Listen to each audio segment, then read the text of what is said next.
ॐ भूर्भुवः स्वः तत्सवितुर्वरेण्यं भर्गो देवस्य धीमहि धियो यो नः प्रचोदयात्। जय श्री कृष्ण मेरे सनातनी बंधुओं। महाभारत के पिछले अंक में हम लोगों ने अध्ययन किया कि किस प्रकार राजा शांतनु जो है वो सत्यवती से दो पुत्र उत्पन्न करते हैं, चित्रांगद और विचित्रवीर।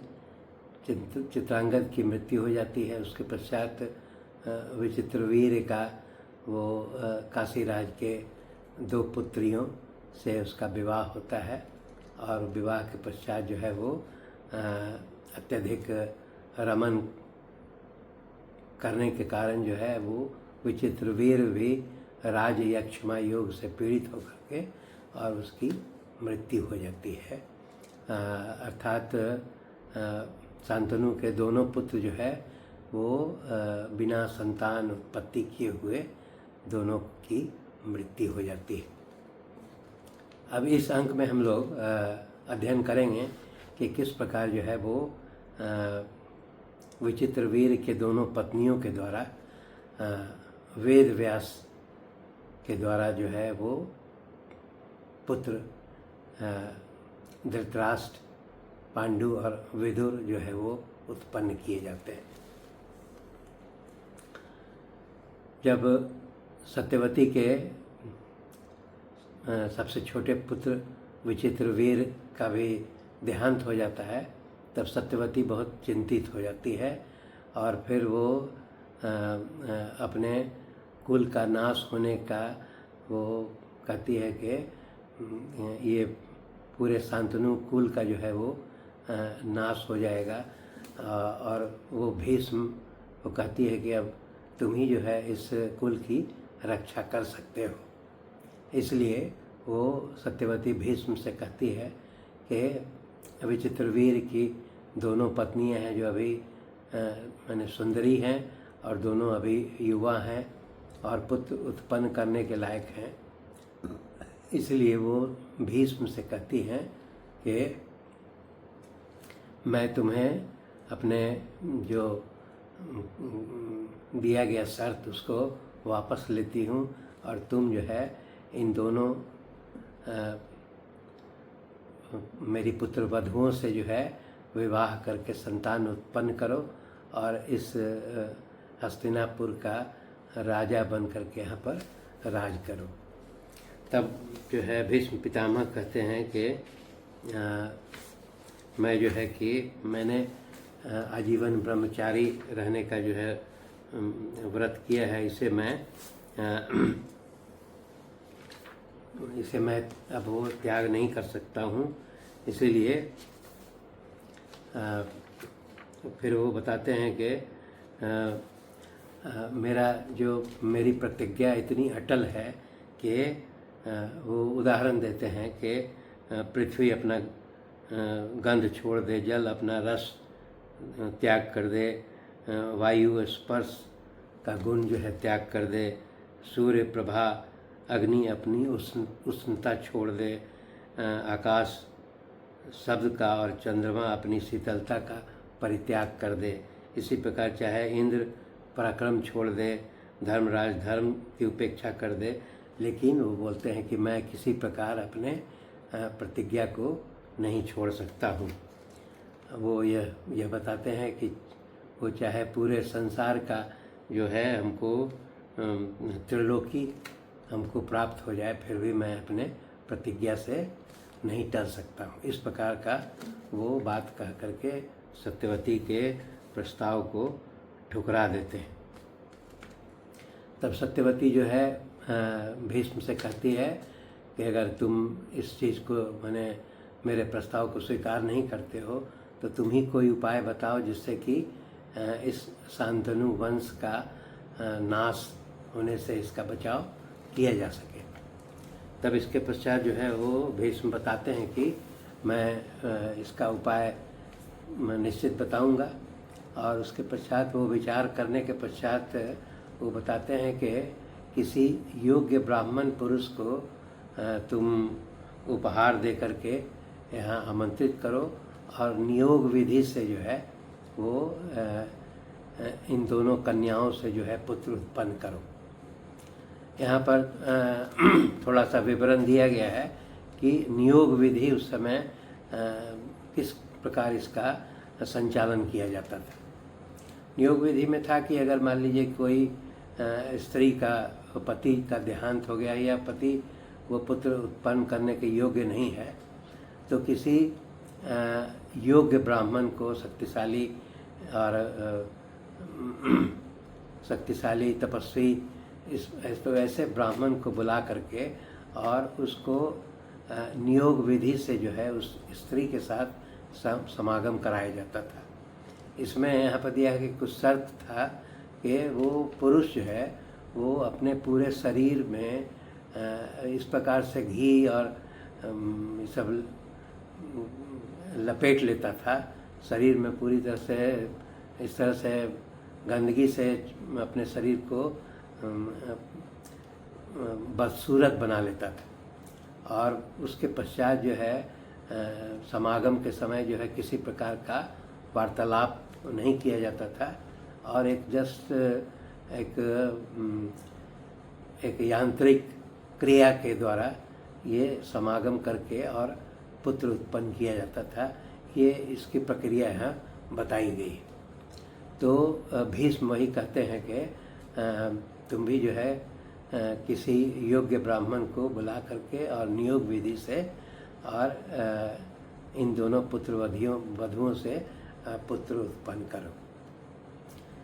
तब यहाँ पर दिखाता है कि माता सत्यवती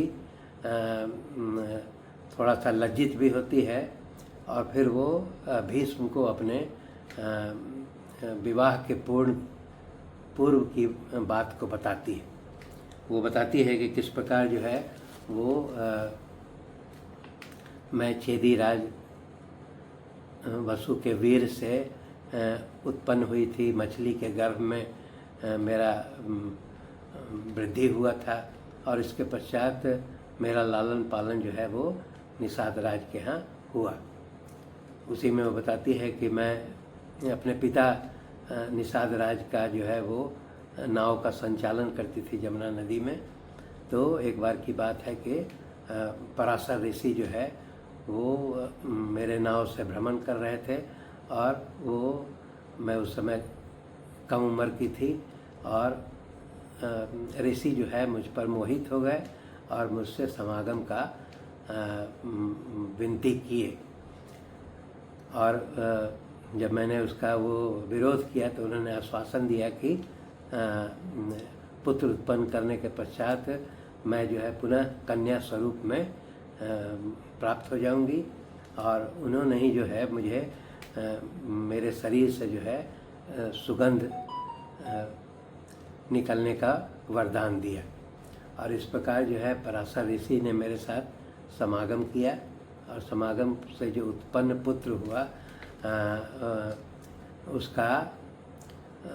उसको मैंने वहाँ यमुना के द्वीप पर जो है उसको छोड़ दिया जहाँ उसका लालन पालन हुआ। और उसका रंग जो है सांवला था, काला था, इसलिए उसका नाम कृष्ण। और चूँकि यमुना के द्वीप पर उसका लालन पालन हुआ इसलिए उसका नाम कृष्ण द्वैपायन पड़ा। और वो आज भी जो है वो वहाँ रह करके तपस्वी के रूप में वो तपस्या करता है।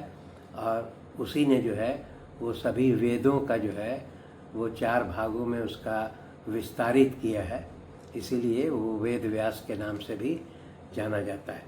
इस प्रकार वो बताती है कि ये वेद व्यास जो है वो हमारा विवाह के पूर्व जो है उत्पन्न मेरा पुत्र है। इसलिए अगर तुम ये आदेश तुम्हारी अगर सहमति हो तो मैं जो है उस वेद व्यास को बुला करके और इन पुत्रवधियों से पुत्र उत्पन्न कराया जा सकता है। वो बोलती है कि जिस प्रकार तुम जो है एक पिता होने के कारण तुम विचित्र वीर के भाई हो, उसी प्रकार एक माता होने के कारण वेद व्यास जो है वो भी विचित्र वीर का बड़ा भाई है, इसीलिए वो भीष्म से इस प्रकार की अनुमति मांगती है। भीष्म की सहमति मिलने के पश्चात जो है वो भीष्म के जब सहमति मिल जाती है तो सत्यवती जो है वो उसका वेद व्यास का चिंतन करती है। अब चिंतन यहाँ पर समझो कि सूचना मिली और वो वेद व्यास जो है वहाँ सत्यवती के पास उपस्थित हो जाते हैं। जब वेद व्यास वहाँ उपस्थित होते हैं तो उनका वो स्वागत सत्कार किया जाता है और फिर वेद व्यास पूछते हैं कि माता मेरे लिए क्या आदेश है। तब वही सत्यवती बताती है कि मेरा एक पुत्र विचित्र वीर था जो कि बिना संतान उत्पन्न किए हुए उसकी मृत्यु हो गई है। उसकी 2 युवा और सुंदर पत्नियां हैं, अंबिका और अंबालिका। वो अभी नवयुवतियां हैं और पुत्र पाने की इच्छा रखते हैं। और चूँकि तुम जो है माता के रिश्ते के हिसाब से विचित्र वीर के बड़े भाई हो, इसीलिए तुम इन दोनों मेरी पुत्र वधुओं से जो है वो पुत्र उत्पन्न करो। तो वेद व्यास इसके लिए फिर तैयार हो जाते हैं और तैयार होने के पश्चात फिर वो एक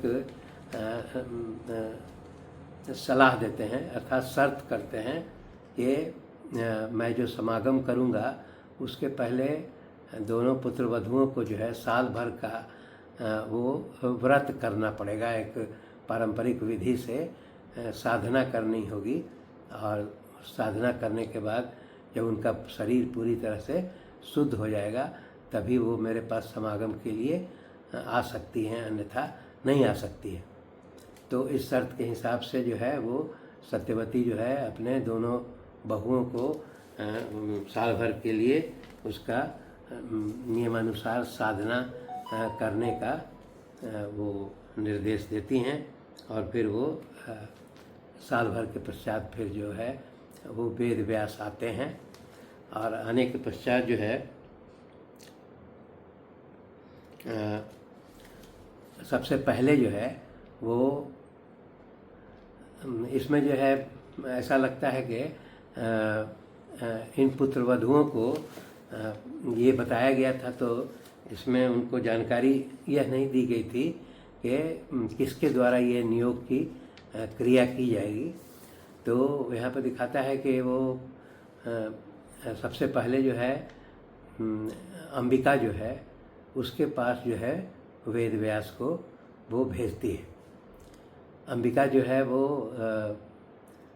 ऐसा प्रतीत होता है कि वो स्मरण कर रही थी भीष्म या अन्य किसी और व्यक्ति का कि वो आएंगे और नियोग करेंगे, परंतु वो जब देखती है कि वेद व्यास जो है जो कि काफ़ी काले रंग के हैं और उनका पूरा जटाजूट बढ़ा हुआ है भूरे रंग का, आँख चमकीला है, शरीर जो है वो भयंकर है, तो ये सब देख करके वो अंबिका जो है वो आँख बंद कर लेती है और आँख बंद कर लेती है और इसी आँख बंद में ही जो है वो वेद व्यास उनसे नियोग की विधि से समागम करते हैं और समागम के पश्चात वो जब वापस लौटते हैं तो सत्यवती जो है वेद व्यास से पूछती है कि क्या इससे कोई योग्य पुत्र उत्पन्न होगा।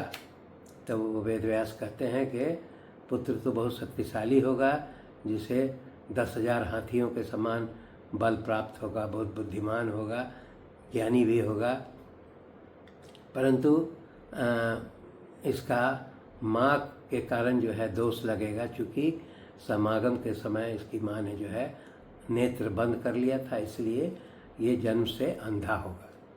तो वही पुत्र जो है वो अंबिका से जो पुत्र होता है जो धृतराष्ट्र के रूप में वो जाना जाता है और फिर वो बहुत शक्तिशाली होता है लेकिन वो जन्म से अंधा होता है। तब इसके पश्चात जो है सत्यवती जो है फिर दूसरी पत्नी जो अंबालिका थी उससे कहती है कि अब तुम जो है तैयार रहना और वो नियोग के लिए जाएंगे। तो यहाँ पर अम्बालिका के पास भी जब वो वेद व्यास जाते हैं तो उसके वेद व्यास के रूप रंग को देख करके अम्बालिका जो है वो भय से पीली हो जाती है, इतना भयभीत हो जाती है कि उसका शरीर पीला पड़ जाता है। तब वेद व्यास जो है सत्यवती को बताते हैं कि इससे भी पुत्र जो प्राप्त होगा वो भी शक्तिशाली होगा, ज्ञानी होगा, परंतु इसका शरीर पीला होगा और ये पांडु नामक रोग से पीड़ित होगा। और वही जो अम्बालिका से जो पुत्र उत्पन्न होता है उसको हम लोग पांडु के रूप में जानते हैं। जब ये दोनों पुत्र के बारे में सत्यवती को जानकारी मिलती है कि एक अंधा और दूसरा जो है वो पांडु रोग से ग्रसित होगा, तब वो पुनः जो है वो पहली पत्नी अंबिका को कहती है कि एक बार पुनः तुम जो है वो समागम के लिए तैयारी करो और चूँकि कोई योग्य जो है वो युवराज पुत्र के रूप में उत्पन्न करो। तब यहाँ पर जो है वो अंबिका जो है वो स्वयं अपने नहीं जा करके एक जो खूबसूरत सुंदरी कोई दासी थी उसको पूरा अपना वस्त्र, राजसी वस्त्र पहना करके और वेद व्यास के पास भेज देती है।